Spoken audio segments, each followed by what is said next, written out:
4 अप्रैल 1979 को जुल्फ़िकार अली भुट्टो को रात 2 बजे रावलपिंडी की सेंट्रल जेल में फांसी पर लटका दिया गया। उनको रावलपिंडी जेल के जनाना हिस्से में एक 7 बाई 10 फुट की कोठरी में कैद किया गया था। जुल्फ़िकार अली भुट्टो को एक पलंग, गद्दा, छोटी सी मेज और एक बुक शेल्फ दी गई थी। बगल में एक छोटी सी कोठरी थी जहां उनके लिए एक कैदी खाना बनाता था। हर 10 दिन बाद वो कैदी बदल दिया जाता था ताकि इसे भुट्टो से उनसीयत ना हो जाए। कभी कभी भुट्टो के दोस्त और दांतों के मशहूर डॉक्टर न्याजी उनके लिए खाना भेजा करते थे। भुट्टो जब बैतुल खला जाते तो एक सिक्योरिटी गार्ड वहां भी उनकी निगरानी करता। भुट्टो को ये बात इतनी नापसंद थी कि उन्होंने तकरीबन खाना खाना बंद कर दिया था ताकि इन्हें बैतुल खला जाने की ज़रूरत ही ना पड़े। कुछ दिन बाद इस तरह की सख्त निगरानी बंद कर दी गई और उनके लिए कोठरी के बाहर अलहदा से एक बैतुल खला बनवा दिया गया। भुट्टो को जेल के अंदर पढ़ने की आज़ादी थी। आखिरी दिनों में वो चार्ल्स मिलर की खैबर, रिचर्ड निक्सन की स्वाने उमरी, जवाहरलाल नेहरू की डिस्कवरी ऑफ इंडिया और सदीक सालह की विटनेस टू सरेंडर का मुतालिया कर रहे थे।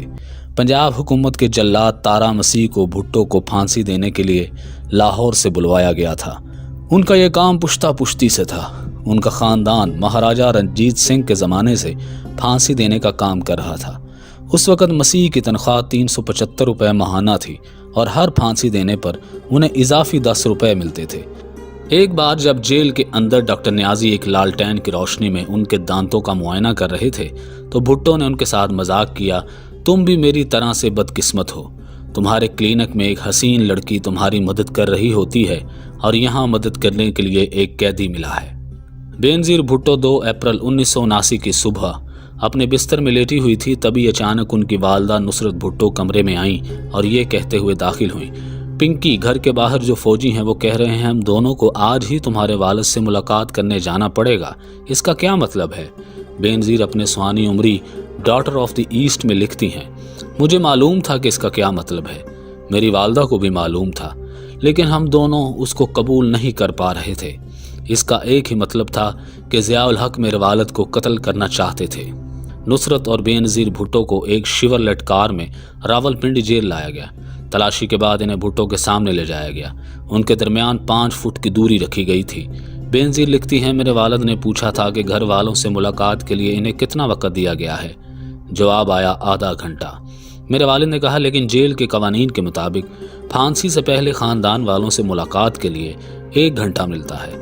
लेकिन एहलकार ने जवाब दिया कि मुझे ऐसी ही हिदायत मौसूल हुई हैं कि आपको सिर्फ आधा घंटा दिया जाएगा। वो ज़मीन पर एक गद्दे पर बैठे थे क्योंकि उनको कोठरी से उनकी मेज़, कुर्सी और पलंग हटा दिए गए थे। बेनज़ीर मज़ीद लिखती हैं, उन्होंने मेरी लाई हुई किताबें और मैगज़ीन मुझे वापस कर दिए। मेरे वालिद ने मुझसे कहा था कि मैं नहीं चाहता कि मेरे मरने के बाद वो लोग इन्हें हाथ लगाएं। उन्होंने मुझे इनके वकील के दिए हुए कुछ सिगार भी वापस किए थे। वो कह रहे थे कि शाम के लिए मैंने एक सिगार बचा कर रखा है। उन्होंने शालीमार कॉलोन की एक शीशी भी अपने पास रखी हुई थी। वो मुझे अपनी शादी की अंगूठी दे रहे थे, लेकिन मेरी वालदा ने इन्हें रोक दिया। इस पर उन्होंने कहा, अभी तो मैं इसे पहन लेता हूँ, लेकिन बाद में इसे बेनज़ीर को दे दिया जाए। थोड़ी देर बाद जेलर ने आकर कहा कि मुलाकात का वक्त ख़त्म हो गया है। बेनज़ीर ने कहा कि कोठरी को खोलिए, मैं अपने वालिद को गले लगाना चाहती हूँ, लेकिन जेलर ने उसकी इजाज़त नहीं दी। बेनज़ीर मज़ीद लिखती हैं कि मैंने कहा, प्लीज़, मेरे वालिद पाकिस्तान के मुंतखब वज़ीर आज़म हैं और मैं उनकी बेटी हूँ। ये मेरी आखिरी मुलाकात है, मुझे इनको गले लगाने का हक़ है। लेकिन जेलर ने साफ इनकार कर दिया। मैंने कहा, गुड बाय पापा। मेरे वालदा ने सलाखों के दरमियान हाथ बढ़ाकर मेरे वालिद के हाथ को छुआ। हम दोनों तेज़ी से बाहर की जानिब निकले। मैं पीछे मुड़कर देखना चाहती थी, लेकिन मेरी हिम्मत जवाब दे गई। जेल सुप्रिटेंडेंट यार मोहम्मद ने इन्हें काला वारंट पढ़कर सुनाया, जिसे उन्होंने चुपचाप सुना। भुट्टो ने कोठरी के बाहर खड़े गार्ड को बुलाया और डिप्टी सुप्रिटेंडेंट से कहा कि मरने के बाद मेरी घड़ी उसको दे दी जाए। 8:05 पर भुट्टो ने अपने हेल्पर अब्दुर्रहमान से काफ़ी लाने के लिए कहा।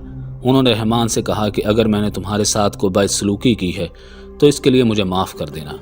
सुप्रीम कोर्ट की जानिब से उनको रहम की अपील मुस्तरद किए जाने के बाद उनका रेज़र इसलिए वापस ले लिया गया था कि कहीं वो इससे खुदकुशी न कर लें।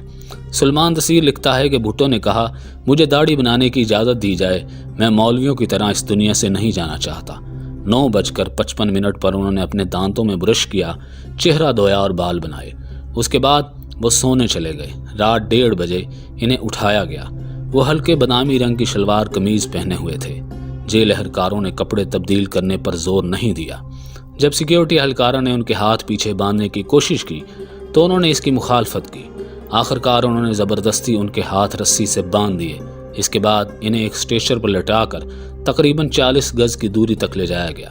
جلاد نے ان کا چہرہ کالے کپڑے سے ڈھانپ دیا۔ ان کے پیر باندھ دیے گئے۔ جیسے ہی 2:04 پر مجسٹریٹ بشیر احمد خان نے اشارہ کیا، جلاد تارا مسیح نے لیور کھینچا۔ بھٹو کے آخری الفاظ تھے، فنش اٹ۔ اس زمانے میں راولپنڈی سینٹرل جیل میں خفیہ اہلکار رہے کرنل رفیع الدین اپنی کتاب بھٹو کے آخری 223 دن میں لکھتے ہیں، تھوڑی دیر بعد ایک خفیہ ایجنسی کے ایک فوٹوگرافر نے آ کر بھٹو کے پرائیویٹ پارٹس کی فوٹو اتاری۔ حکومت اس بات کی تصدیق کرنا چاہتی تھی کہ آیا بھٹو کے اسلامی طریقے سے ختنے بھی ہوئے تھے یا نہیں۔ تصاویر اتارنے کے بعد اس بات میں کوئی شک نہیں رہا کہ بھٹو کے ختنے ہوئے تھے۔ بعد میں شیام بھاٹیا نے اپنی کتاب گڈ بائی شہزادی میں لکھا تھا کہ بینظیر نے خود بتایا تھا کہ بھٹو کو موت کے وقت بھی اس کی بے عزتی سے گزرنا پڑا تھا۔ بینظیر اپنی سوانح عمری میں لکھتی ہیں کہ ممی کی دی نیند کی والیوم گولیوں کے باوجود ٹھیک 2 بجے میری آنکھ کھل گئی اور میں زور سے چلائی، نو نو۔ میری سانس رک رہی تھی، جیسے کسی نے میرے گلے میں پھندا پہنا دیا ہو۔ پاپا پاپا میرے منہ سے بس یہی نکل رہا تھا۔ سخت گرمی کے باوجود میرا پورا جسم کانپ رہا تھا۔ چند گھنٹوں کے بعد سینٹرل جیل کے اسسٹنٹ جیلر اس گھر میں آئے جہاں نصرت اور بینظیر بھٹو کو نظر بند کیا گیا تھا۔ اسے ملتے ہی بینظیر کے پہلے الفاظ تھے، ہم وزیر اعظم کے ساتھ چلنے کے لیے تیار ہیں۔ جیلر کا جواب تھا، انہیں تدفین کے لیے لے جایا جا چکا ہے۔ بینظیر لکھتی ہیں، مجھے لگا جیسے کسی نے مجھے گھونسا مارا ہو۔ میں نے چلا کر کہا، آپ انہیں ان کے اہل خانہ کے بغیر تدفین کے لیے کیسے لے جا سکتے ہیں؟ اس کے بعد اس جیلر نے بھٹو کی ایک چیز بینظیر کو سونپی۔ بینظیر لکھتی ہیں، اس نے مجھے پاپا کی شلوار قمیض دی جو پاپا نے مرنے سے پہلے پہن رکھی تھی۔ اس سے شالیمار کولون کی مہک ابھی تک آ رہی تھی۔ پھر اس سے ایک ٹفن باکس دیا جس میں انہوں نے گزشتہ دنوں سے کھانا بھیجا جا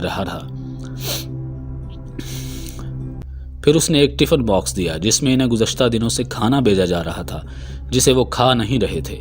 اس نے ان کا بستر اور چائے کا کپ بھی مجھے دیا۔ میں نے پوچھا، ان کی انگوٹھی کہاں ہے؟ جیلر نے پوچھا، ان کے پاس انگوٹھی بھی تھی کیا؟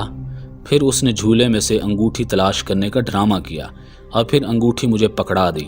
وہ جیلر بار بار کہہ رہا تھا کہ ان کی آخرت بہت پرسکون تھی۔ میں نے سوچا، بھانسی بھی کیا کبھی پرسکون ہو سکتی ہے؟ بینظیر کے خاندان کے ملازم بشیر کی نگاہ جیسے ہی بھٹو کے شلوار قمیض پر پڑی، وہ چلانے لگا، یا اللہ یا اللہ، انہوں نے ہمارے صاحب کو مار دیا۔